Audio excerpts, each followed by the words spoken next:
Sometimes your pile of shame sits there for years. Today's model I've had for close to 12 years. Now it's sat on my shelf, primed and ready to paint forever. And sometimes there's no reason for it. Now, I was sitting on this model for years because I couldn't find a paint scheme I liked, and I didn't have an airbrush to paint Tau, and it's a long story. I'll get to it in the video. But today, we paint some Tau. I'm Kyle, you can call me Sasquatch, and this is Sasquatch Do Art. I'm working with a pretty limited palette here. A few blues, white, ice yellow, and red. Also a blue-gray for the skin base color. Starting with base coating the whites, it's important here to use multiple thin coats. I'm using Pro-Acryl Bold Titanium White here, which has pretty good coverage but can still get chalky if you're not careful with it. The main focus of this color scheme though is the blues. I wanted two different kinds of blue. The darker blue is on more of the model, but once I add the bright blue, you see that it pulls more attention to it and draws your eye. The bright blue is actually the reason I wanted to do this paint scheme. It's Ducket Blue from AK Paints. I picked up Ducket Blue on a whim and wanted to use it on everything. So I had to incorporate it into this color scheme on my Fire Warriors. So when I started the Ethereal, I kept that theme going and went with that scheme. I never really thought I would end up painting this army. I'm not a huge fan of Tau anymore, but when I bought them, I thought they were the coolest thing since sliced bread. I still think they have a cool aesthetic, and I really like the look of Fire Warriors. I sat on these models for years. I had them built and primed, but they sat in a shoeless army.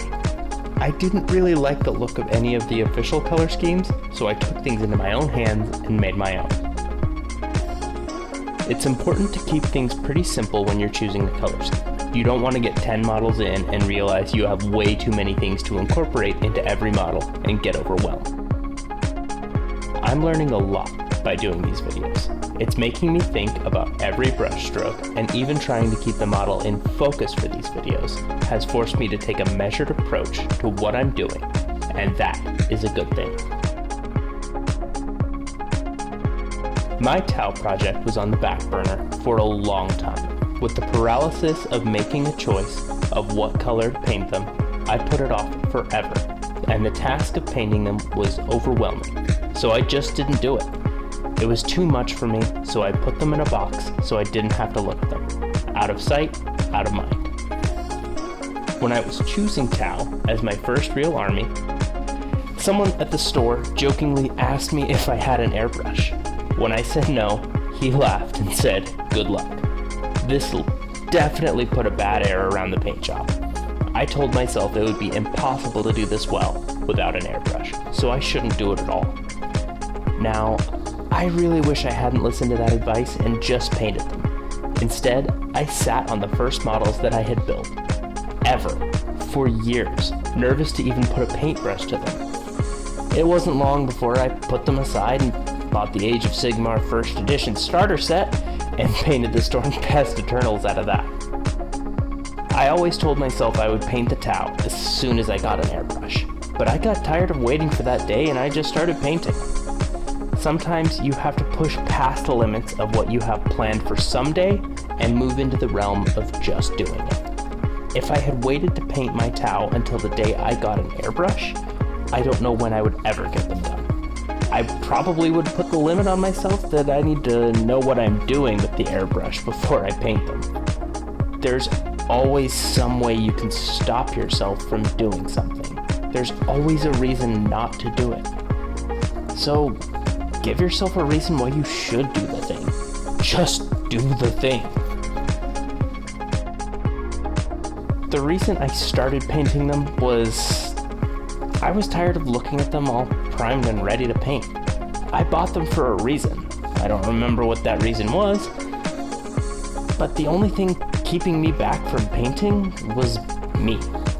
I was stuck in my own head and I had to pull myself out of self-doubt and just do it. Don't wait until you're good enough to paint a specific model. Don't wait until you have all of the skills needed to paint an army. There will always be a reason to put it off and not do it. And you'll keep it on your pile of shame indefinitely. There is always a reason. Oh, I need an airbrush for that model. Oh, I don't have the right paints to paint that. Oh, I need to know how to wet blend in order to do that right. There's always a reason not to. So park that, reverse it, and go the other way. I want to see what this model looks like in my army. I want to get more experience wet blending. I want to learn a new technique. I want to get more experience painting. I just want to paint the model. I want to see paint on the model. That's what you should be telling yourself. Don't let self-doubt cloud your enjoyment of this hobby. It's a hobby. So here I add a recessed shade with a black wash, using the capillary action of the wash to do a pin wash into the small details, and then using that same wash to add some contrast into the areas that would be in shadow. How many times can I say wash? Now I can finally start getting into the fun part of the model. Here I start to mix white into the paint and add some highlights.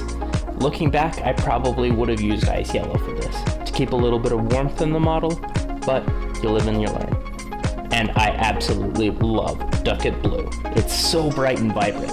If you aren't careful with it, then it can easily get out of hand. With my Tau, I like to use it for accents on the armor so that the whole model doesn't overwhelm your eye. It'll punch your eye holes with color, and I love that. I love Grimdark as much as the next guy, but I also love bright, vibrant colors and a clean look. Adding the highlights is the most cathartic experience. Before that, the model looks pretty flat and lifeless, but once you start adding those highlights, you can see the model come together and come to life. Adding a couple layers of highlights makes the model pop out a little bit more. On this model, I didn't go crazy because I set myself a shorter period of time to paint the model. While I wanted it painted, I didn't have a huge desire to paint this to maximum effort. So adding some layers of highlights here, just going through the model, having fun, not worried too much about getting the right technique or really worried about anything. At this point, I put on a video and paint away.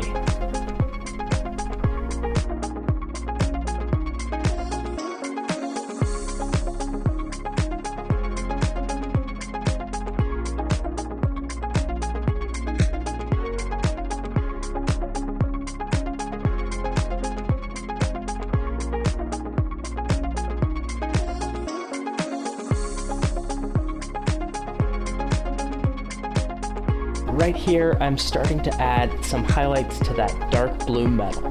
While I'm not going for a traditional NMM technique, I do want the areas to look like they're a bit shiny and possibly made of metal. There are a couple of elements incorporated into the connection of the base. Couple of skulls, rocks. I didn't do too much with these. I just put a wash on them and then put some basing texture. I incorporate some of that color back into them on the base. Didn't spend too much time on it.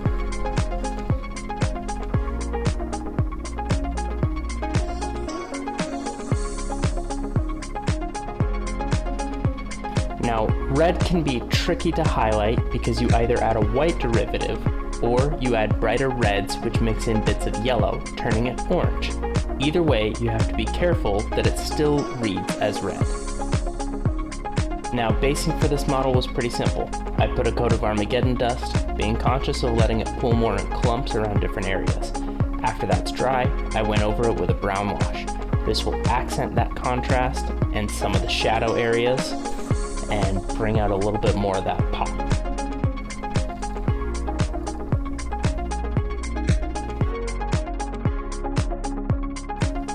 Once that wash dries, I just brushed on a couple layers of brighter tans and a sand yellow.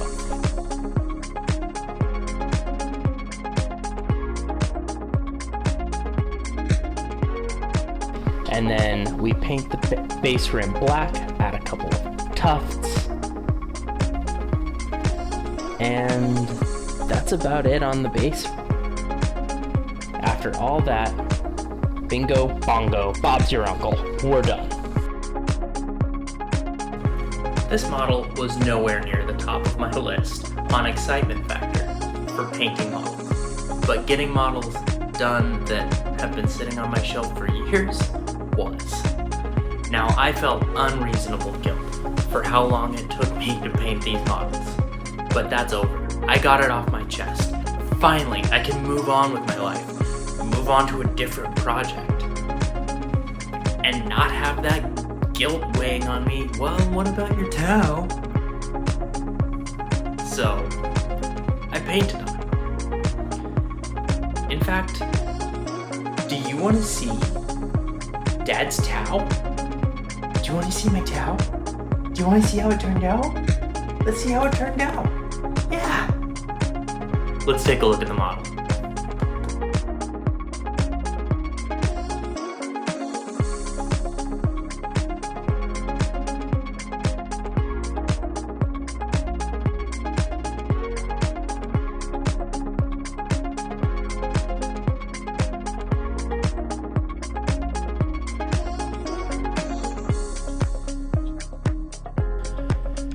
Thank you for watching. If you liked this video, please leave a like. If you want to see more of my stuff, then hit that subscribe button. And lastly, if you have a project that has been sitting on your shelf for way too long, let me know in the comments. Thank you so much. I'll see you soon. Until then, keep painting.